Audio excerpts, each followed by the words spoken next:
Potatoes are the potential crop with edible tubers normally grown in cool weathers and have been in existence for more than 400 years. The potatoes are most important, nutritious foods according to research. Both the young and old enjoy the food. There are quite a number of potato varieties and usually a farmer is selective depending on the available markets and the soils. In the middle of the beautiful hills and very close to windy impenetrable forest lies the secret soils which potatoes is doing well. In Uganda, potato has increasingly become a food and cash crop, but its productivity has stagnated below its potential due to many factors. Farmers have a narrow choice of market outlets, which impacts on productivity, profitability, and competitiveness of the crop.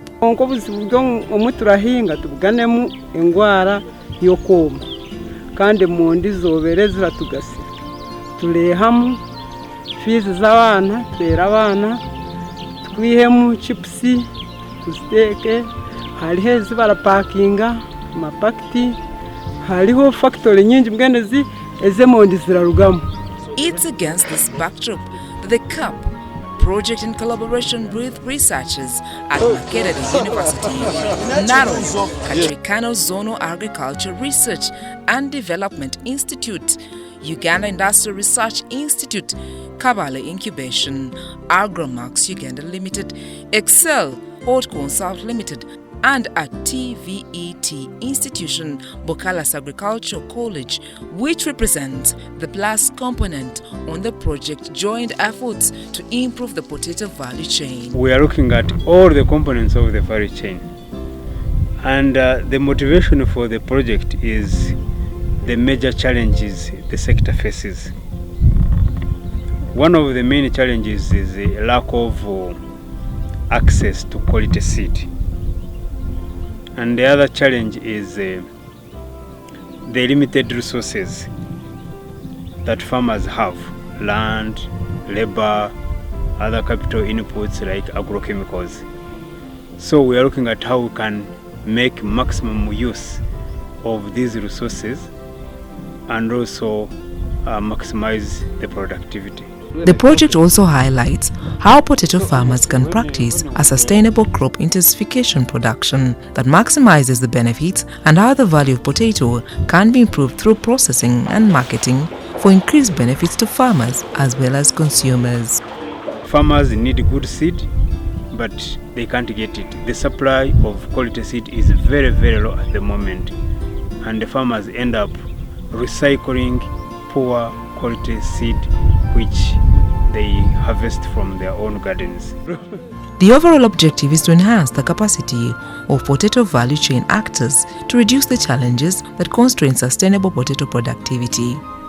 Kachweka Nozono Zadi is one of the sites set by the project to research about the new potato seeds before they are put to use by farmers. In these experiments, we evaluated different sources of seed.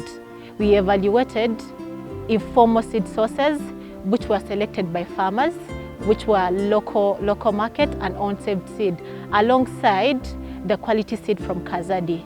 So on top of that, we evaluated the different sizes because farmers have a tendency of using different sizes of seed.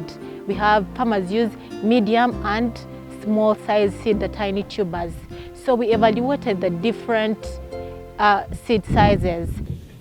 At this site, it's where the clean seed is developed under serious supervision by the experts. Here, we raise what we call potato plantlets.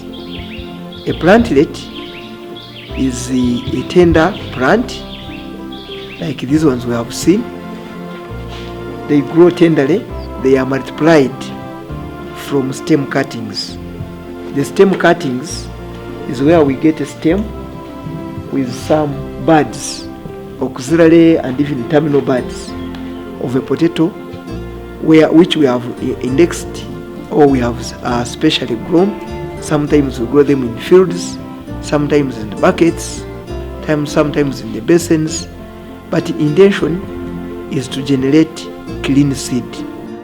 When we put up the experiment, we involved farmers from the time we planted to the end. So we evaluated parameters like shoot height, number of leaves, number of stems, and the yield parameters, graded yield and number of tubers.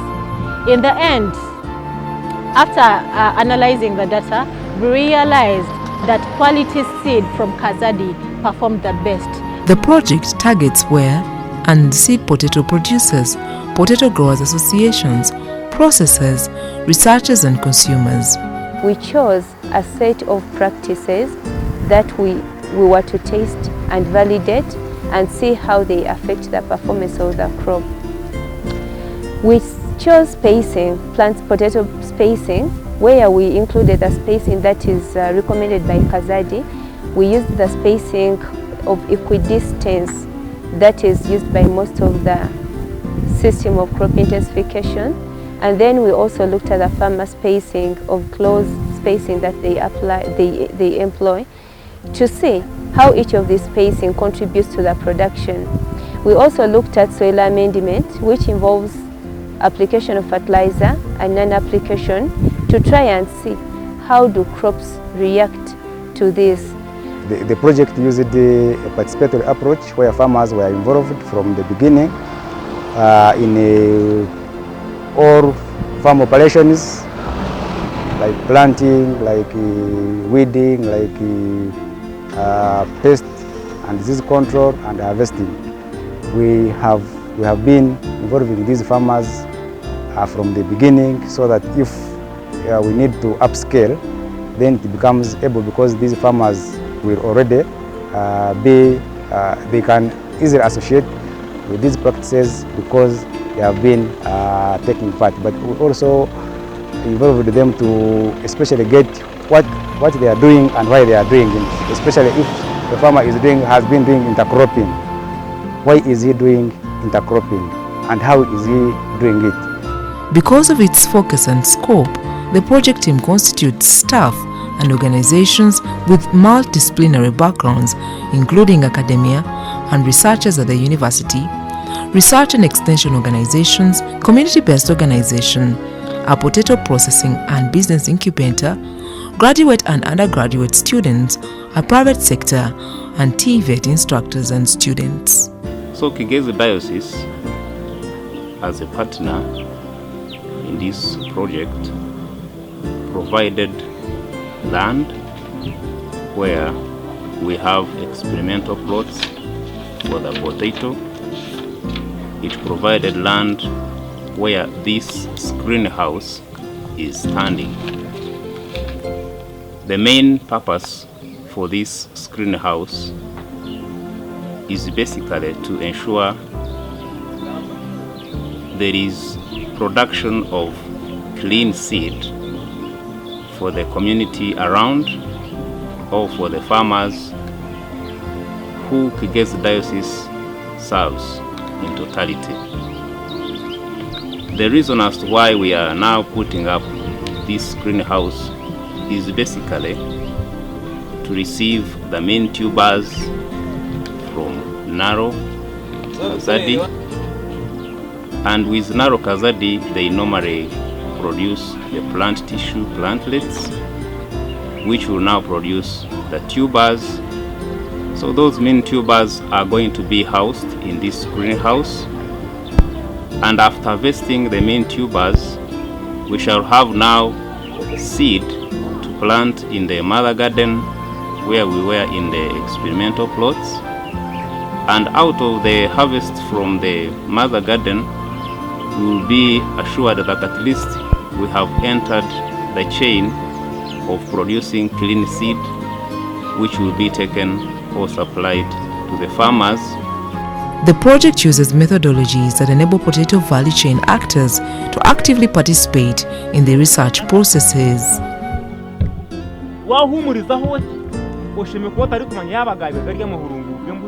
It uses potato-based innovation platforms to establish a community-based system for farmers to participate in production, delivery and use of quality seed potato.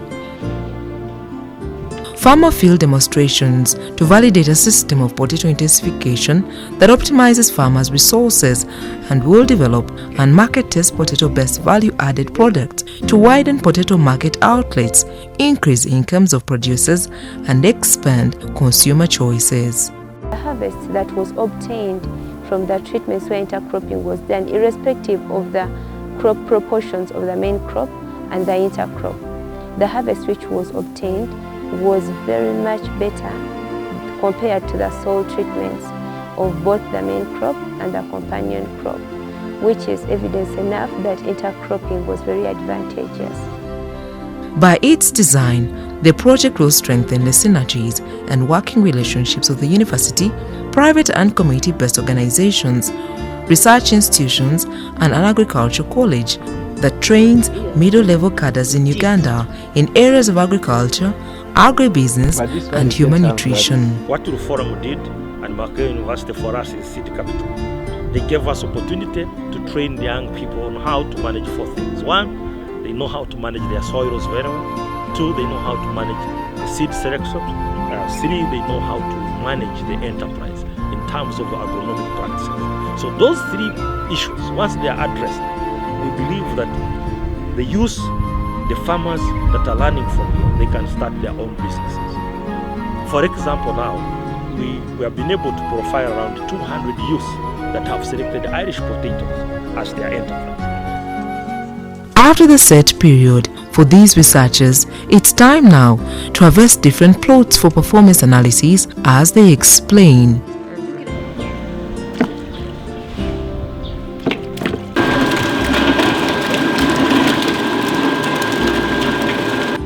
Value addition was also emphasized under this project. Here at Uganda Industrial Research Institute in Kabale, the potatoes are developed into potato chips for sale. We are mainly addressing the value addition component, and we do this by accessing raw potatoes, which we process, add value, and have product like this. This is one of them, and is branded as Emondi African Potato Crisps. It starts with farm level production, as you see up here. Then the next stage is value addition, and the final stage is marketing and distribution. And so we have to observe that value chain, and as they say, a chain is as strong as its weakest link.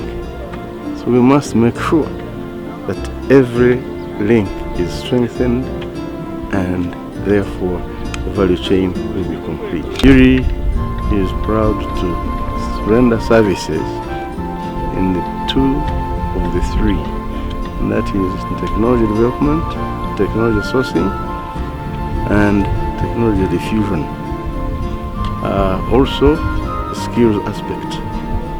And so our business incubation efforts are aiming at creating enterprise, and we try to provide those 2 services. At Makerere University, the project assistants have gone ahead to develop potato flour, which is very nutritious to babies as well as adults. They've also gone ahead to produce cakes and cookies out of the potato flour, as the researcher explains. We have tried to process French fries, frozen French fries from those varieties, and we got very good result that shows that when processed properly, at least 3 potato variety grown in Uganda can be stored for 3 months in freezers and be fried once the consumer need it. That was one of the major results we got. But when we look at those tiny tubers that can go to the market, and regarding other physical characteristics that we screen, like the starch content, the dry matter, the reducing sugar content, and other vitamins and amino acids, we decided to try to process those tubers into into flour. And successfully we produce flour from those tiny tubers. And the good thing with the flour, the size of tubers doesn't really matter. We successfully process the flour, and from that flour we were able to process cookies, breads, pancakes, and other bakery products that are out now in the market. The flour we are seeing here was obtained from those tiny tubers that can go to the market. And then to save and to make sure that we are having all the nutrition values that were in the raw material, we didn't peel the potato. That's why they have some cream color, different from this one that is quite white. But once processed into cookies. All these innovations and technologies developed by the CUP project needs to be disseminated to the public and market in order to benefit a large number of people. In this regard, more effort needs to be put in place to ensure these technologies and innovations are upskilled and disseminated among stakeholders in the days to come.